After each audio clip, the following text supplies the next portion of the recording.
말씀은 이사야 6장 1절에서 8절까지 말씀입니다. 한 절씩 교독하시고요. 마지막 8절은 우리 같이 함께 말씀을 봉독합니다.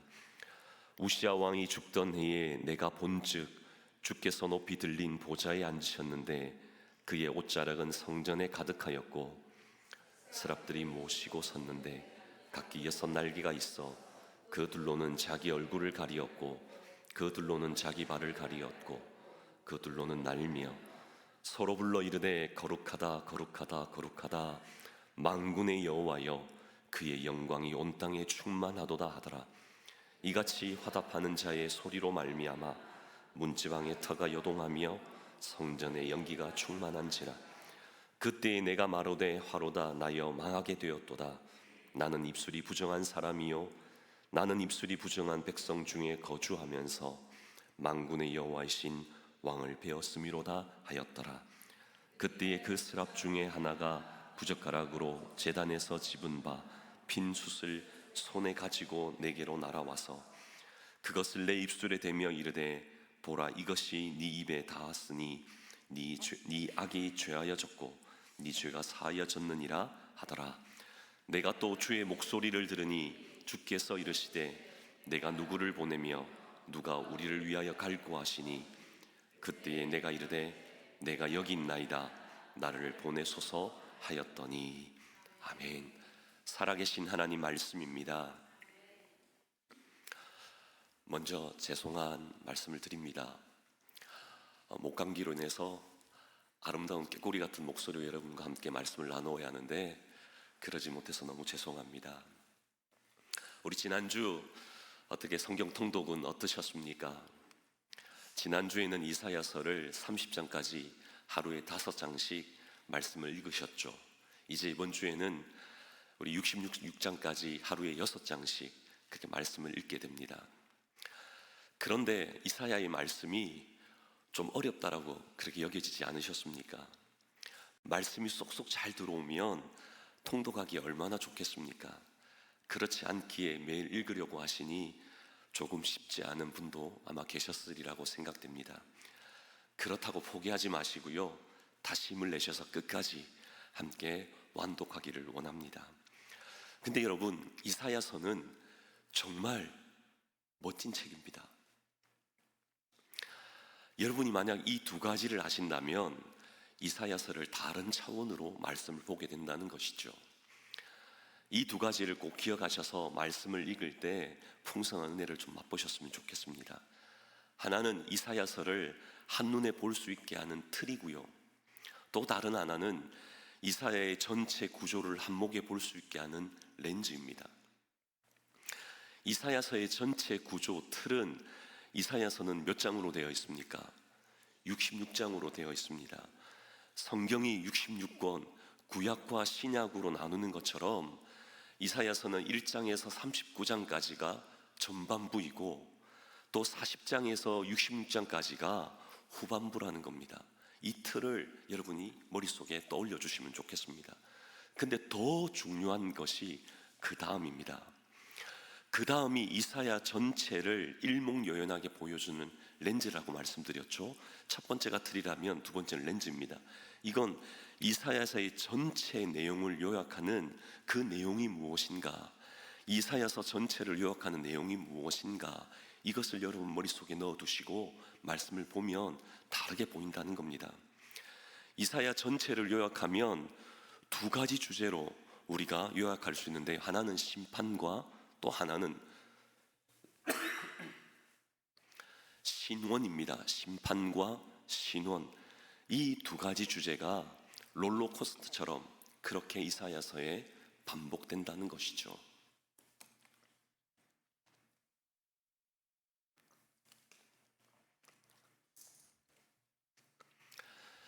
두 가지가 뭐라고요? 심판과 신원입니다. 죄송합니다. 심판은 우리가 잘 아는 개념이죠. 이 신원이라는 것은 구원이라는 것보다 큰 개념입니다. 구원도 포함되어 있고 회복도, 그리고 하나님의 보상도, 그리고 우리가 기도할 때 우리의 기도에 응답하시는 이 모든 것이 다 포함되어 있는 게 신혼이라는 겁니다.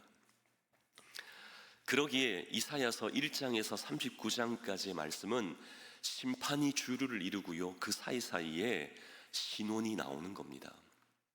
그리고 40장 이후의 말씀은 신혼이 중심이 되어지고 그 사이에 하나님의 심판의 말씀이 들어있다는 것이죠. 그러기에 보통 이사야의 꽃은 40장 이후의 말씀이라고 이야기합니다. 그러기에 이번 주에 우리가 성경 통독하는 그 내용이 이사야의 꽃이라고 할 수 있는 40장 이후의 그 내용을 좀 눈여겨보시면서 과연 이 말씀에는 신혼을 중심으로 해서 하나님의 심판이 어떻게 나타나는가, 그런 관점으로 말씀을 보시면 이사야서가 그렇게 어렵지 않고 말씀의 풍성한 은혜를 맛볼 수 있다는 것이죠. 이러면 이사야서를 명쾌하게 말씀을 볼 수가 있다는 겁니다. 여러분, 어떻게 이사야서를 좀 읽고 싶은 그 마음이 드십니까? 드시죠? 네. 심판과 신혼이라고 하는 이 핵심적인 구조와 내용, 핵심을 가지고 함께 좀 말씀을 통독하시면 좋겠습니다. 오늘도 우리는 하나님께 예배하러 나오셨습니다. 이 자리에 모이셨습니다. 그런데 예배에 있어서 중요한 것은 형식이나 분위기가 아닙니다. 예배자 자신이죠. 예배자가 어떤 자세로 예배하는가, 이게 진정한 예배를 결정짓기도 한다는 겁니다. 하지만 예배자보다 더 중요한 것이 있습니다. 그것은 누구에게 우리가 예배하는가, 예배의 대상이 누구인가, 이것에 따라서 우리의 예배도, 우리의 예배를 드리는 자세도 태도도 모두 다 달라진다는 거죠. 그러면 우리가 예배하는 그 대상, 그 분은, 예배하는 분 누구십니까? 바로 창조주 하나님이시잖아요. 역사를 주관하시는 하나님이십니다. 죽은 나를 살리신, 생명을 노래하게 만드시는 예수 그리스도 아니십니까? 지금도 우리 가운데 역사하시는 성령 하나님 아니십니까? 우리는 성삼위 하나님을 예배하기 위하여 이 자리에 나오셨다는 것이죠. 그러기에 우리가 만약 천국에 갈 때, 천국에 가서도 이 세상의 모든 것은 다 사라진다 한다 할지라도 반드시 삼위 하나님과 함께 예배하는 이것은 영원히 지속될 줄 믿습니다. 다른 것은 다 사라져도 예배는 사라지지 아니한다는 것이죠. 그러기에 이 지상의 예배는 천국의 거룩한 예배의 그 기쁨을 맛보는 우리 허락하신 그런 모형이라는 겁니다. 그러기에 우리는 이 자리에서 하나님과 예배함으로 말미암아 우리의 살아있는 예배를 기뻐 받으시는 그 하나님과 함께 그런 감격을 맛보아야 한다는 것이죠.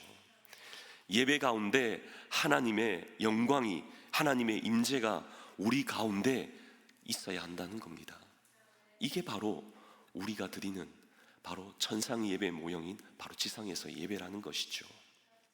이 예배에 대한 내용이 바로 오늘 말씀 함께 읽었던 이사야 6장 핵심되는 내용입니다. 이사야의 전반부가 되는 이 이사야 6장의 말씀은 예배에 대해서, 예배가 무엇인지를 잘 보여주는 그 본문의 말씀이 바로 이사야 6장인 것이죠. 이 이사야 6장의 말씀이 어떻게 시작합니까? 1절을 보시면요, 우시야 왕이 죽던 해에 왕의 죽음으로부터 말씀이 시작된다는 겁니다. 우시야 왕은 지금으로부터 2765년 전에 남유다를 다스렸던 왕입니다. 16살에 왕위에 올라서 52년 동안 남유다를 통치했죠. 남유다에 있어서 가장 강력한 왕이 누군가라고 하면 바로 우시야 왕입니다. 경제적으로도 정치적으로도 막강했을 뿐만 아니라 지리적으로도 아주 많은 영토를 확장했던 그런 사람이 우시야 왕이었습니다. 또한 이 우시야 왕은 하나님의 마음에 드는, 그리고 하나님 눈에 드는 일들을 많이 했죠. 근데 안타깝게도 후반에 있어서 그가 교만해짐으로 자기 자신이 직접 하나님께 분향하려고 하다가 어떤 일을 합니까? 그만 나병에 걸려서 비참한 최후를 맞이하게 되죠. 이런 우시야 왕이 죽었다는 겁니다. 또 한편으로 많은 추석가들은 이 우시야 왕과 이사야 선지자가 친척 관계였다고 그렇게 주장합니다. 여러분, 이사야와 우시야가 친척 관계였는데 이런 친척 관계에 있는 그 사람이 죽었다 그러면 어떻겠습니까? 그의 심정이 얼마나 마음이 아팠고 슬펐겠습니까? 또한 왕의 죽음이었습니다.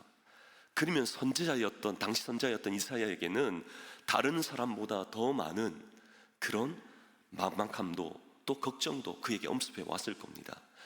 그런 그의 심정을 요약한 표현이 우시야 왕이 죽던 해에 그런 심경을 가지고 우시야가 바로 성전으로 들어갔다는 것이죠. 근데 그 성전 안에서 어떤 일이 있었다는 겁니까? 이사야가 성전에서 여호와 하나님을 만났다는 것이죠. 높이 들린 보좌에 앉으신 거룩하신 하나님, 영원한 왕이신 하나님을 이사야가 만났던 것이죠. 지금까지는 그냥 생각으로 마음으로 알고 있었던 하나님을 그가 직접 실존을 그가 맛보았다는 겁니다. 그뿐만이 아니죠. 천사들이 하나님 주위에서 찬양하는 모습도 그가 목격했습니다. 각기 6날개를 가지고 2날개로 얼굴을 가리고 2발로는 발을 가리고 2날개로는 날고 있었던 그 광경을 찬양하는, 그리고 선포하는 그런 광경을 그가 이사야가 목도했다는 겁니다. 하늘의 천사라 할지라도 하나님을 직접 볼 수 없기에 천사가 어떠했다고요? 2날개로 눈을 가렸다는 겁니다. 또 발도 가렸다는 것은 무슨 의미입니까? 감히 하나님 앞에 설 수 없음에도 불구하고 하나님 앞에 나와 그렇게 찬양하는 그런 모습들을 우리에게 상징적으로 보여주는 거잖아요. 바로 이러한 모습이 예배자가 해야 취해야 될 그런 모습임을 우리에게 드러내 보여주는 겁니다. 죄로 말미암아 죽을 수밖에 없던 우리 아닙니까? 자기가 없는 우리 아닙니까? 그럼에도 불구하고 감히 하나님 앞에 나와 예배할 수 있는 것, 불가능이 가능케 된 것이 바로 하나님의 은혜로 이루어진 축복인 줄 믿습니다. 그러하다면 우리는 어떤 모습으로 예배를 드려야 하는가라는 것이죠. 하나님 앞에 완전히 엎드려 경배해야 한다는 겁니다. 하나님을 진실되게 경외함으로 나와야 한다는 것이죠. 왜냐하면 하나님은 우리의 하나님이시고 우리는 그가 만드신 피조물이기 때문이라는 겁니다. 그러기에 우리는 하나님 앞에 나와 머리 숙여야 하는 것이고 온 마음을 다하여 하나님께 드려야 한다는 겁니다. 이게 바로 예배자의 태도이고 예배자의 정신이어야 한다는 것이죠. 그런가 하면 오늘 말 3절을 보면 천사들이 뭐라고 외치고 있습니까? 거룩하다, 거룩하다, 거룩하다. 몇 번 반복하고 있죠? 3번 반복하고 있습니다. 이 원어로 거룩이란 말은 카도시란 말입니다. 이 카도시란 단어는 하나님께만 사용되는 단어입니다. 이 단어는 본래적으로 그 의미 속에 분리된다라고 하는 말이 있기에, 의미가 있기에 하나님과 우리는 본래 분리되어 있다, 이게 의미하는 바가 뭐냐면 완전한 거룩, 이 의미로 그렇게 다가온다는 것이죠. 3번이나 거룩하다라고 하는 것은 완전하게 거룩하신 분이 우리 하나님이시다, 하나님만이 온전히 거룩하시다, 이것을 강조한 표현이라는 겁니다. 그런데 우리는 어떻습니까? 완전히 거룩하신 하나님을 우리가 예배하고 있다. 여러분, 이게 우리에게 얼마나 영광이고 얼마나 큰 축복이냐는 것이죠. 여러분, 그렇지 않습니까? 그런가 하면 이사야가 또 본 광경이 어떠한 광경입니까? 6장 3절을 보면 그의 영광이 온 땅에 충만하도다. 이게 무슨 말입니까? 하나님의 영광이 미치지 않는 곳이 없었다는 겁니다. 온 땅에 충만한 그 하나님의 영광을 그가 보았다는 것이죠. 그러니 4절에서는 뭐라고 표현합니까? 숨이 막힐 정도로 하나님의 영광이 압도되어서 하나님을 찬양하는 소리가 문제방의 털을 요동케 하고 성전에는 연기로 충만했다. 정말 놀라운 표현이고 놀라운 광경 아닙니까? 연기라는 것은 하나님의 임재를 상징하죠. 하나님이 그곳에 임하셨다는 겁니다. 성전의 찬양으로 하나님의 영광이 가득 임하는 그 자리, 거기에서 이사야가 하나님을 만남 있는 그 예배 현장이 이루어졌다는 것이죠. 성전에 가득했던 찬양, 그것이 소리로만 들렸던 뿐만 아니라 눈으로 볼 수 있는 그런 은혜까지 펼쳐졌다는 것이죠. 이게 바로 우리가 드리는 예배라는 겁니다. 하나님의 영광이 임하고 하나님께서 이 자리에 충만히 임하고 계신 이 자리에서 드리는 예배가 바로 우리의 살아있는 예배인 줄 믿습니다. 근데 오늘 말씀을 계속해서 보시면요, 이런 이사야가 하나님을 만나고 난 이후 이사야의 반응이 어떠했습니까? 여러분 같으면 압도하는 이런 하나님의 영광과 하나님의 임재하심을 경험한다면 여러분 춤을 추며 뛰면서 너무나 기뻐서 감격해서 막 그렇게 날뛰지 않겠습니까? 근데 보면 너무나 의외의 반응을 이사야는 보이는 겁니다. 그는 할렐루야 외치며 기뻐 춤추었던 것이 아니라 오히려 그는 뭐라고 고백합니까? 화로다 나여 망하게 되었도다 탄식했다는 겁니다. 이게 무슨 말입니까? 왜 이사야 선지자는 화로다 나여 망하게 되었다라고 탄식했다는 겁니까? 그것은 거룩하신 하나님을 만나는 그 순간에 일어나는 자연스러운 반응은 자기 자신을 적나라하게 보게 됨이라는 겁니다. 자기의 죄가 드러나게 됨이라는 거죠. 거룩하신 하나님이 직접적으로 죄를 지적하지 않으셨지만 하나님의 임재 속에 하나님의 영광이 충만한 가운데 거하다 보니 자신의 죄가 낱낱이 보이는 겁니다. 그러기에 탄식할 수밖에 없는 것이죠. 화로다 나여 망하게 되었다라고 그렇게 저절로 고백이 나올 수밖에 없었다는 겁니다. 이게 하나님의 임재가 있는 곳에 일어나는 자연스러운 반응, 자연스러운 현상이라는 것이죠. 그러기에 하나님의 부흥의 역사가 일어났던 현장 가운데 뭐가 따라왔습니까? 그곳에 바로 이런 죄인됨의 회개의 역사가 따라왔잖아요. 이게 그냥 일어났던 우연이 아닙니다.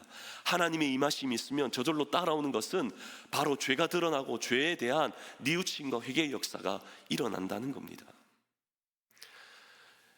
여러분 간혹 이런 경험 있지 않으십니까? 아침에 햇살이 방하늘 비출 때 여러분 그때 여러분 잠에서 깨어서 눈을 뜨지 않습니까? 여러분 그 밝은 햇살이 여러분의 방을 비출 때 여러분 어떤 게 보입니까? 그동안 보이지 않던 그런 미세먼지들이 여러분 눈으로 본 적 없으십니까? 강한 햇살이 내리치면 그동안 보지 못했던 그런 먼지들이 막 우리 눈에 보이잖아요. 지금도 이 공중에는 먼지들이 막 날아다닐 겁니다. 그러나 그것이 강력한 그런 햇빛이 비춰지게 되면 그것이 보이죠. 그러나 그것이 우리 눈에 잘 보이지 않는 것은 그만큼 보여질 만한 그런 빛이 없기에 어두컴컴하기에 그것을 잘 볼 수 없다는 겁니다. 마찬가지로 우리의 죄도 마찬가지라는 겁니다. 어두컴컴한 곳에 있으면 우리의 죄가 보여지지 않죠. 그러나 밝은 햇살 안에서는 적나라하게 드러난 것처럼 하나님의 영광의 빛 앞에 서는 그 순간 우리의 죄가 적나라하게 드러난다는 겁니다. 하나님의 거룩함에 압도되는 그 순간 여전히 지금까지는 아무것도 아닌 것처럼 여겼던 그 죄가 이제는 죄로 깨닫게 되기 시작한다는 것이죠. 이게 하나님의 임재하심 있는 그곳에 있는 강력한 역사라는 겁니다. 그때 이사야가 했던 고백이 무엇입니까? 5절을 보면 나는 입술이 부정한 사람이요 부정한 백성 중에서 거룩하신 하나님을 배웠음이로다. 여호와이신 왕을 내가 배웠다. 그렇게 선포하고 있잖아요. 근데 여러분 이사야는 어떤 사람입니까? 이사야는 선지자입니다. 선지자는 무엇하는 사람이죠? 하나님의 뜻을 사람들에게 알리는 사람이잖아요. 왕이나 백성, 제사장 할 것 없이 죄를 범하면 말씀으로 그 죄를 깨닫게 하는 사명이 선지자에게 주어져 있습니다. 그러기에 선지자의 삶 속에는, 그의 입술 속에는 늘 하나님의 말씀이 따라다녔습니다. 그의 눈에는 하나님의 거룩한 그 눈길이 그에게 향하였고요, 그의 삶은 하나님을 향한 그런 온전한 섬김으로 살아가는 그 삶이 바로 선지자의 삶이었습니다. 근데 지금 선지자였던 이사야에게 어떤 고백이 터져 나왔습니까? 나는 입술이 부정한 사람이요, 나는 부정한 사람이다. 이런 고백이 터져 나왔다는 겁니다. 이게 무슨 의미입니까? 아무리 사람 눈에는 경건하게 그렇게 살아가는, 그렇게 보여 경건하게 보이게 살아가는 사람이라 한다 할지라도 거룩하신 하나님 앞에 서면 모두가 다 죄인이라는 겁니다. 영광의 빛 앞에 서면 적나라하게 드러나는 것은 죄뿐이라는 겁니다. 그 죄가 드러남이 우리에게는 자연적인 현상이라는 것이죠. 이런 순간을 누가복음 5장에 보면 고기를 잡던 베드로가 경험했잖아요. 밤새도록 그가 고기를 잡으려고 그물을 내렸죠. 근데 한 마리도 고기를 잡지 못했습니다. 그런 가운데 다시금 돌아와서 그 다음날을 위해서 그물을 씻고 있었던 그 베드로 주님이 나타나셨죠. 그리고는 누가복음 5장 4절을 보면 다시금 깊은 곳에 가서 그물을 내려 고기를 잡으라고 말씀합니다. 인간의 상식과 오랜 경험으로는 그것이 가능치 않은 일입니다. 그런데 베드로가 뭐라고 고백합니까? 누가복음 5장 5절을 보면 선생님, 우리들이 밤이 새도록 수고하였으되 잡은 것은 없지만은 말씀에 의지하여 내가 그물을 내리리다 하고 그는 나가서 그물을 내립니다. 어떤 일이 일어났습니까? 너무나 많은 그물이 찢어질 정도의 많은 물고기를 잡게 되는 그런 놀라운 경험을 하죠. 그때 하나님이 행하시는 놀라운 일을 베드로가 경험한 거잖아요. 하나님의 행하시는 그 일을 통해 그가 영광을 목격하게 된 겁니다. 그래서 베드로가 뭐라고 고백합니까? 누가복음 5장 8절 말씀을 보면 주여 나를 떠나소서 나는 죄인이로소이다. 하나님이 행하시는 하나님의 영광을 목격하는 그 순간 그의 입술 가운데 자연스럽게 나왔던 고백은 주님 저는 죄인입니다. 이 고백이 터져 나왔다는 겁니다. 오늘 저와 여러분에게도 이 고백이 있습니까? 하나님을 만나는 사람에게는 이 고백이 자연스러운 고백이라는 것이죠. 우리도 하나님의 영광을 목도하면 하나님의 은혜가 무엇인지를 체험하고 나면 자신이 죄인이라는 것을 깨닫는다는 겁니다. 용서받을 수 없는 죄인이라는 것을 알기에 용서의 은혜를 구하고 그 은혜의 체험이 우리에게 일어난다는 것이죠. 그러게 사도 바울은 로마서 5장 20절에 뭐라고 고백합니까? 죄가 더한 곳에 은혜가 더욱 넘친다라고 고백했습니다. 죄가 더한 곳에 은혜가 넘친다. 죄인됨이 더더욱 깨닫고 알아가게 되면 될수록 우리는 은혜를 체험하는 그런 순간을 맛본다는 겁니다. 뿐만 아니라 우리 예수님께서도 누가복음 7장 47절을 통해서 사함을 받은 일이 적은 자는 적게 사랑하느니라 이렇게 주님이 말씀하셨습니다.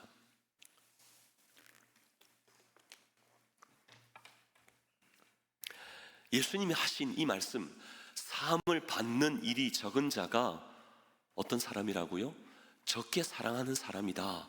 그럼 이 말을 다르게 생각해 보면 누가 예수님을 뜨겁게 사랑하는 사람입니까? 어떤 사람이죠? 죄의 용서함을 많이 받은 사람이 하나님을 뜨겁게 사랑하는 사람이다. 이렇게 우리는 해석할 수 있다는 겁니다. 자기가 죄인이라는 것을 철저하게 깨닫는 사람, 화로다 나여 망하게 되었다라고 고백하는 사람, 이런 고백이 있는 사람이 하나님의 사랑을 뜨겁게 맛보는 줄 믿습니다. 그렇다면 우리가 하나님 앞에 나올 때마다 이 고백은 자연스럽게 흘러나오는 고백이 되어져야 하는 것이죠. 여러분, 하나님의 임재를 뜨겁게 경험하고 싶으십니까? 우리 교회 속에도 놀라운 하나님의 부흥의 역사가 있기를 여러분 갈망하십니까? 그렇다면 이사야처럼 죄에 대한 깊은 탄식과 고백이 우리 입술 가운데 흘러 넘쳐야 한다는 겁니다. 왜냐하면 하나님의 임재는 우리의 회개와 관련 있기 때문이라는 겁니다. 그러기 교회의 진정한 부흥은 우리가 얼마만큼 죄를 버리는가, 우리의 죄를 얼마만큼 회개하는가에 따라 우리의 부흥의 그런 모습들이 달려있다, 이렇게 생각해도 틀린 바가 아니라는 겁니다. 그러기에 아주사 부흥의 핵심적인 그 사명을 감당했던 프랭크 바틀맨이라는 사람은 부흥의 높이는 회개의 높이로 결정된다, 이렇게 말을 했습니다. 여러분 참 공감이 가는 표현 아닙니까? 부흥의 높이는 회개의 높이와 맞먹는다는, 결정된다는 겁니다. 참된 부흥도 참된 예배도 하나님을 만나 우리가 하나님 앞에서 죄인됨을 깨달아 얼마만큼 회개하는가에 따라 그런 역사하심이 우리 가운데 일어난다는 겁니다. 그냥 교회를 다닌다라고 저절로 그냥 이거 경험하는 것 아니라는 거죠. 예배 가운데서 하나님을 만나고 하나님 앞에서 자기 자신이 죄인됨을 발견할 때 참된 예배도 참된 부흥도 경험케 하시는 줄 믿습니다. 그런가 하면 자기가 죄인이라는 것을 발견하고 나서 하나님 앞에 벌벌 떨고 있는 이사야에게 어떤 일이 일어났습니까? 천사 가운데 하나가 제단에서 피어있는 그 숯을 가지고 어떻게 했습니까? 날아와서 이사야의 입술에 대었잖아요. 그러고는 오늘 말씀 7절을 보면 천사가 이렇게 선언했습니다. 네 악이 죄하여졌고 네 죄가 사하여졌느니라. 이게 무슨 말이죠? 이사야의 내면에 있던 악도 또 외면적으로 있었던 그 죄의 모든 것이 용서함을 받았다는 이 위대한 선포를 지금 이사야가 체험하고 있다는 겁니다. 하나님께서 천사를 통해서 이사야의 입술에 숯불을 대심으로 그를 정결케 했다, 그런 놀라운 체험을 하시게 하셨다는 거죠. 왜 하나님이 이런 체험을 이사야에게 하도록 하셨을까요? 그냥 용서했다 그러면 끝이잖아요. 근데 왜 직접 숯불을 갖다 댐으로 해서 그가 정결게 되는 용서하는 그 선포까지도 체험케 했던 겁니까? 그것은 용서의 체험을 받은 사람만이 진정 용서의 복음을 담대히 증거할 수 있기 때문이라는 겁니다.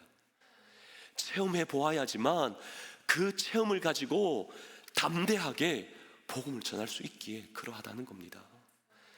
체험했던 사람만큼 강력한 사람 없잖아요. 여러분이 어떤 약을 보고 효과를 보면 여러분 그때부터 어떻게 됩니까? 그 사람이 그 약에 대한 전도사가 되지 않습니까?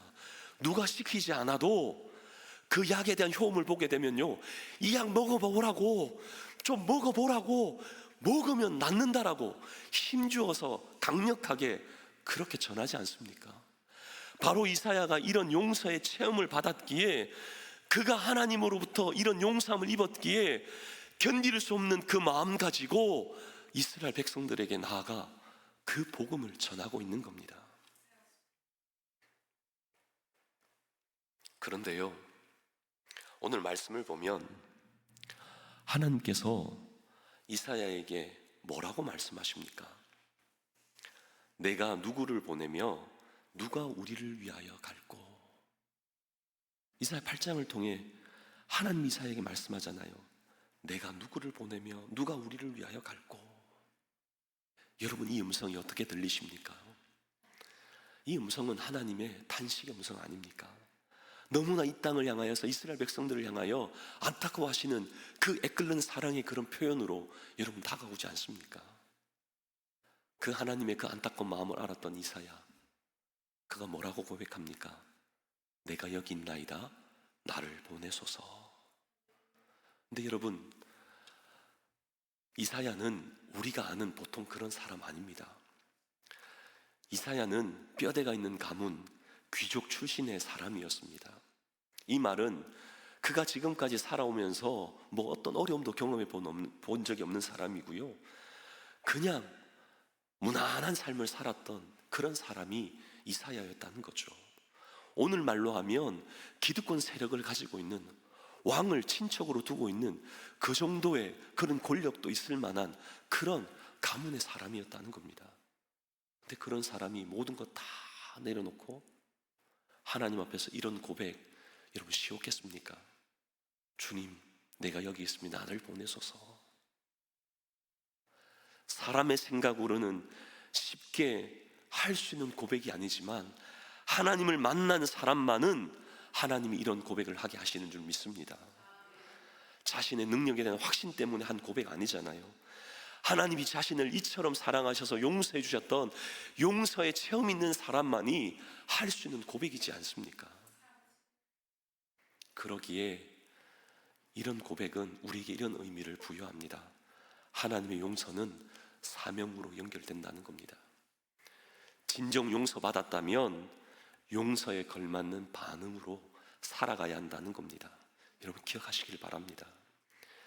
그런데 이사야가 감당해야 됐던 그 사명, 이사야가 전해야 될 그 복음이 어떤 것이었습니까? 9절부터 그 내용이 나오잖아요. 이사야가 전해야 될 그 사명, 복음, 그것은 우리가 생각하는 그것 아닙니다.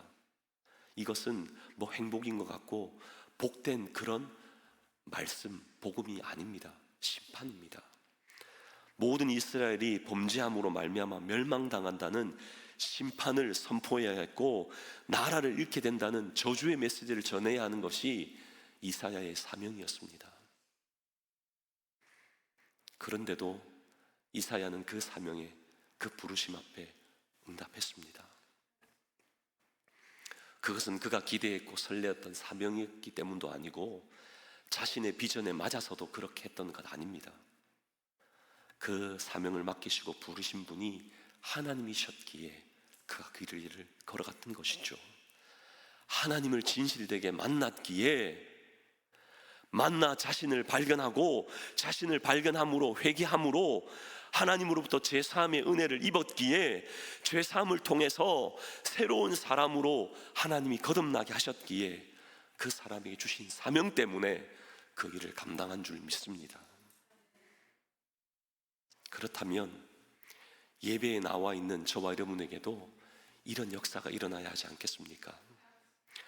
하나님을 만나는 것이 진정한 예배라면 이 예배를 통해 우리가 하나님을 만났다, 그것으로 감격하고 그것으로 끝내버려서는 안 된다는 겁니다.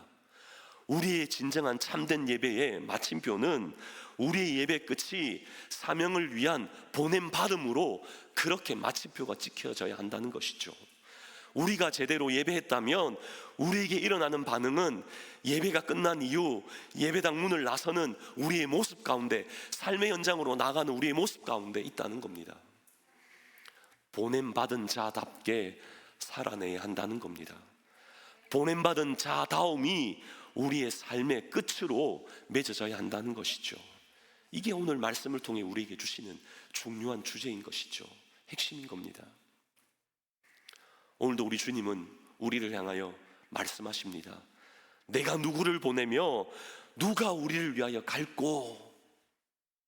하나님은 세상의 수많은 사람들에게 선포하신 메시지가 아닙니다. 바로 하나님 앞에 나와 진정 하나님이 찾으시는 예배자에게 하신, 이사야에게 하신 메시지인 것이죠. 저와 여러분이 하신 메시지입니다. 여러분 어떤 반응으로, 어떤 응답으로 나가시겠습니까?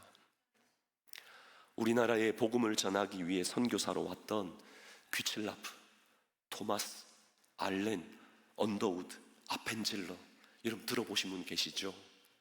이분들이 우리나라 바로 조선으로 와서, 대한민국에 와서 선교에 귀한 사명감 복음을 전하며 조선에 묻히기도 했던 사람들입니다.